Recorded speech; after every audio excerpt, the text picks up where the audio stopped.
ICI council में price water house की मौजूदगी पर आज जबरदस्त हंगामा हुआ। सरकार के तमाम संकेतों के बावजूद आईसीआई की काउंसिल से पीडब्ल्यूएच के 2 सदस्यों को हटाने पर सहमति नहीं बन पाई। उल्टे प्राइस वाटर हाउस लॉबिंग करके मामला दबाने की कोशिश कर रहा है। इस बारे में ज्यादा जानकारी के लिए बात करते हैं दिल्ली में मौजूद अपने संवाददाता लक्ष्मण रॉय से। लक्ष्मण, क्या है पूरी जानकारी, क्या उलझन है इस मामले में?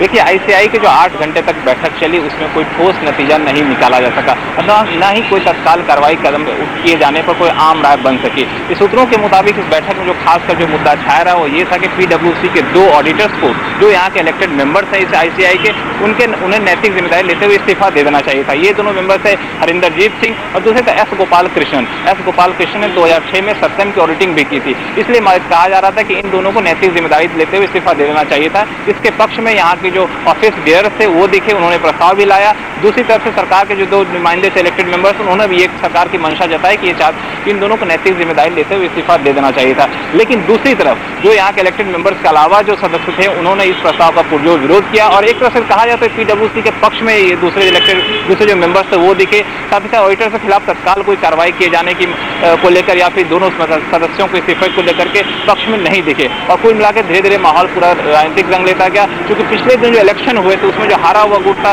वो खासकर पीडब्ल्यूसी के पक्ष में दिख रहा था और ऑडिटर के खिलाफ कोई तत्काल कार्रवाई किए जाने के मूड में नहीं था। अंततः कोई ठोस नतीजा नहीं निकल सका। लेकिन ये दोनों जो सदस्य थे उन्हें बैठक में नहीं बुलाया गया था। खासकर जो एस गोपाल कृष्णन थे जिन्होंने सत्यम की ऑडिटिंग की थी 2006 में, ये इस बैठक में आए ही नहीं थे। और दूसरे जो हरिंदरजीत सिंह जो आए थे उन्हें बैठक में आने की अनुमति नहीं दी गई थी, बैठक की कार्रवाई में शामिल होने की अनुमति नहीं दी गई थी। अब माना जा रहा है कि अगर ये दोनों सदस्य खुद नैतिक जिम्मेदारी लेते हुए इस्तीफा नहीं देते हैं तो सरकार सेक्शन 30 का इस्तेमाल करते हुए इनसे इस्तीफा ले सकती है या फिर इनके बोर्ड से निकाल सकते हैं इनको। हालांकि देखना होगा अगला कदम उस सरकार का क्या होता है। जी शुक्रिया लक्ष्मण इस जानकारी के लिए। हालांकि आईसीएआई ने सत्यम के auditor price water house Cooper के खिलाफ एक जांच कमेटी बनाने का फैसला लिया है।